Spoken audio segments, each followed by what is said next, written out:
અને મહાત્મા ગાંધીની જન્મજયંતિની શ્રદ્ધાંજલિ આપવા હિંમતનગર નગરપાલિકા દ્વારા એક આજે યોગ શિબિર યોજવામાં આવી હતી, જેમાં મોટી સંખ્યામાં લોકો જોડાયા હતા। હિંમતનગરના ટાવર ચોક ખાતે સ્વભાવ સ્વચ્છતા સંસ્કાર સ્વચ્છતાની સામૂહિક ભાવના જનજનમાં ઉજાગર થાય તેમજ મહાત્મા ગાંધીની જન્મજયંતિની શ્રદ્ધાંજલિ આપવાના હેતુ અંતર્ગત કાર્યક્રમ યોજાયો હતો, જેમાં હિંમતનગરના મુખ્ય વિસ્તાર એવા ટાવર ચોક ખાતે આવેલ પરશુરામ પાર્કમાં આ યોગ શિબિર યોજાઈ હતી। મોટી સંખ્યામાં સ્થાનિકો, નગરપાલિકાનો સ્ટાફ તેમજ પાલિકાના હોદ્દેદારો જોડાયા હતા। યોગ શિબિરમાં યોગ ટ્રેનરની હાજરીમાં વિવિધ યોગ કરવામાં આવ્યા હતા, જેમાં અલગ અલગ પ્રકારના આસનો અંગે પણ લોકોને માહિતગાર કરવામાં આવ્યા હતા, જેથી લોકોને યોગ અંગે માહિતી પણ મળી રહે અને પોતાની જાતે યોગ કરી શકે। અને આ કાર્યક્રમમાં મહાત્મા ગાંધીની જન્મજયંતિની શ્રદ્ધાંજલિ આપવા તેમજ સ્વચ્છતા હી સેવા પખવાડિયા અંતર્ગત યોજાયો હતો, જે 2 ઓક્ટોબર સુધી ચાલશે। જે કેસની ગુજરાતી સાથે અશોક નાઈ, સાબરકાંઠા।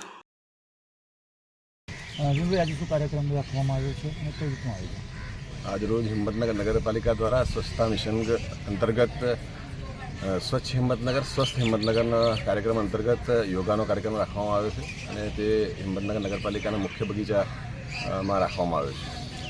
ખાસ કેટલા લોકો સ્થાનિકો જોડાયા, કેટલા નગરપાલિકાના આગેવાનો જોડાયા, કેટલા લોકો આમાં જોડાયા હતા? અંદાજે 150 લોકોએ આજે આ શિબિરમાં ભાગ લીધો હતો। એમાં હિંમતનગર નગરપાલિકાના કર્મચારીઓ પણ જોડાયા છે અને સ્થાનિક લોકો પણ જોડાયા છે।